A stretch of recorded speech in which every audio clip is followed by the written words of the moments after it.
Hello guys, welcome to my YouTube channel knowledge is power. तो आज की video में हमें पढ़ना है द सतवाना डायनेस्टी। इससे पहले हमने पढ़ा चिट dynasty, Kanva dynasty, Shunga dynasty. आज हमें पढ़नी है नेक्स्ट डायनेस्टी जिसे कहती है Satavahana dynasty. In the Deccan and central India successor of Maurya, जहाँ पर मौर्य एम्पायर था वहीं पर रोल था सतवाना का भी। अब मौर्य एम्पायर क्या है तो मैंने इससे पहले वीडियोस में पढ़ाया है। अगर आप बीच में मेरी वीडियो को देख रहे हैं तो आपको कुछ समझ नहीं आएगा। बेसिक से मेरे इसी यूट्यूब चैनल पर जाओ, एंशियंट हिस्ट्री प्ले लिस्ट खोलो और बेसिक सी वीडियो पढ़ो, आपको समझ आएगा हमने स्टार्ट कहाँ से किया है। उसके बाद क्या होता है, गन्सरी इंडिवल with in Andhra with also mention Purana. कहा जाता है जो आंध्र थे और सतवाना थे ये दोनों एक थे, जो हमें पुराण में मिलता है। Important source of recognition dear history inscription. Inscription जो हमें मिलता है, the earliest inscription of Satavahana 4th century BC में मिलता है। डिफेक्टेड कानवास, सतवाना ने ही कानवास को हराया था। ये हमने पढ़ा, इससे पहले वीडियो में भी कहा था कि सतवानाज ने कान ईस्ट ब्रेड देयर एम्पायर, सेंट्रल इंडिया में था सतवाना का एम्पायर। अब आता है यहाँ पर द फाउंडर ऑफ सतवाना। अब सतवाना का फाउंडर कौन है, जैसे हमें ओल्ड पढ़ा कानवा डायनेस्टी का फाउंडर, चित्स डायनेस्टी का फाउंडर, शुंगा डायनेस्टी का फाउंडर, उसी तरह सतवाना डायनेस्टी का फाउंडर था शिमुक। हमने बोला था ना कि कानवा डायनेस्टी का द लास्ट रूलर था सुसरमन, उसको हराया था शिमुक ने। शिमुक था most important after killing the last ruler कानवा किंग। सुसरमन को इसने हराया था, किसने, शिमुक ने। शिमुक ने सुसरमन को हराया था। सुसरमन कौन था, कानवा डायनेस्टी का लास्ट रूलर, और ये ब्राह्मण भी था।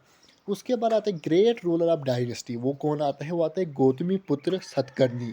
ये क्यों इम्पॉर्टेंट है, क्योंकि इसको टाइटल भी था राजा राजा महाराजा। ये SSB के एग्ज़ाम में पूछा गया है। उसके बाद नेक्स्ट इसका क्वेश्चन आता है, अब ये राजा राजा महाराजा जिसको टाइटल दिया था, इसकी कैपिटल दो थी, पठान और परिस्तान। ये कहाँ पर है पठान और परिस्तान, ये है on the bank of Godavari river in Aurangabad district. Aurangabad district कहाँ है, महाराष्ट्र में। फिर आता है नेक्स्ट रूलर विष्णुपुत्र सतकर्णी। विष्णुपुत्र सर ये 24 रूलर थे। मेरिट डाटर ऑफ साका सतर्प रुद्रदामन। साका सतर्प एक डायनेस्टी थी, उसका रूलर था रुद्रदामन। उसकी वाइफ से इसने शादी की थी, किसने, वरिष्ठ पुत्र सतकर्णी ने। मगर जो ये रुद्रदामन था, इसने 2 बार इस वरिष्ठ पुत्र सतकर्णी को हराया है, और फिर भी अपनी बेटी की शादी इससे की थी, हार कर भी। फिर आता है अब सतवाना। पोला माई जो थर्ड है, ये लास्ट सतकारना रूलर था, यानी कि लास्ट रूलर। क्यों, क्योंकि सक्सेसर बाय इश्वकर इन 3rd सेंचुरी BC। इसको हराया था इश्वकर ने। कौन, इश्वकर भी एक डायनेस्टी का लोकल रूलर था, उसने हरा दिया था। ये तो लास्ट रूलर पोला माई। मगर इसके बाद भी यजना श्री सतकर्णी एक रूलर आया, लेटर, यानी कि लेटर सतवाना रूलर बहुत बाद में आया। तो ये क्यों हम पढ़ रहे हैं, क्योंकि हिज क्वाइन फिगर, इसने एक ऐसी क्वाइन बनाई थी figure, ship with double must. एक शिप थी जिसके ऊपर एक बोर्ड जैसा लगा, वो डबल थे, यानी कि 2 लगाए थे। तो ये इंपॉर्टेंट डाटा बनता है आज हमें सतवाना का। तो इसमें सतवाना भी कंप्लीट हुआ। अब थोड़ा सा इसके आगे आगे पढ़ना है। इम्पॉर्टेंट एस्पेक्ट ऑफ सतवाना, यानी कि इम्पॉर्टेंट इनके कुछ बातें। इशू मोस्टली लेड कॉइन इन्होंने इशू की। ये क्वेश्चन आता है कि लेड कॉइन की इंट्रोड्यूस, ये सतवाना ने की थी, जिसमें कापर और ब्रोजिन भी था। First ruler to make land grant to Brahmin Buddhist monk. ये पहला रूलर था सतवाना जो ग्रेंट, यानी कि दान दे देता था ब्राह्मण्स को ज़मीनें।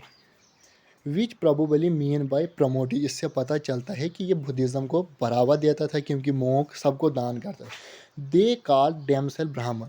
जो सतवाना थे ये खुद को ब्राह्मण मानते थे। उसके बाद अगर बात करेंगे तो प्रमोटेड वेदास।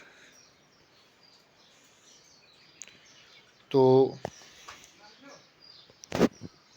वेदास को प्रमोट करते थे, वर्कशिप करते थे कृष्णा एंड वासुदेव की भी ये। उसके बाद क्या हुआ, इसने सतवाना के बाद चहिता विहाराज बनाए। तो प्राकृत इनकी लैंग्वेज थी, ब्राह्मी इनका संस्कृत था। चेहता कहते हैं बुद्धिस्ट टेम्पल को, विहारा कहते हैं मोनेस्ट्रीज को। इनके वक्त जो इंपॉर्टेंट ट्रेडिशन हुआ था अजंता क्यू इलिवेशन, यही इसमें पढ़ा। इनके प्रोन्स को आहारा कहते थे, ऑफिशियल को महामात्रा कहते हैं। तो चैनल को शेयर एंड सब्सक्राइब ज़रूर कीजिए। आज हमने सतवाना भी कंप्लीट पढ़ा, जो इंपॉर्टेंट डाटा था वही पढ़ा, बाकी मैंने ऐसे रिटर्न में लिख के रखा है कि पॉइंट थोड़ा स्ट्रांग बने। तो हमें थ्योरी का बेस नहीं पढ़ना है, खाली चैनल को सब्सक्राइब नहीं करना है, कुछ पढ़ाना भी इसमें होता है। तो आई होप आपको मेरी वीडियो पसंद आई। चैनल को शेयर एंड सब्सक्राइब ज़रूर कीजिए।